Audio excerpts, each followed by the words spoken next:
Nakasalala daw, sabi ni Casimero, na ang pagiging 4 Division World Champion niya dito.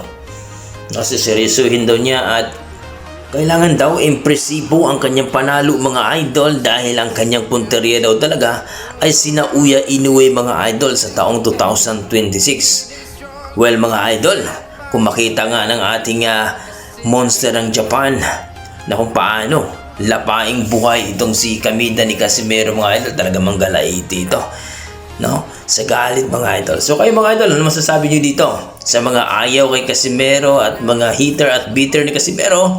Pumusta na daw kayo kay Kamida? Well mga idol, kayo ano masasabi nyo dito? Sa kabilang banda mga idol, eto na nga mga idol, no? Etong si Donaire mga idol, grabe, pupusta daw siya ng malaki para kay Casimero mga idol. Alam na alam ni Donaire na talagang lalapain lang daw ng buhay itong hapon na ito ni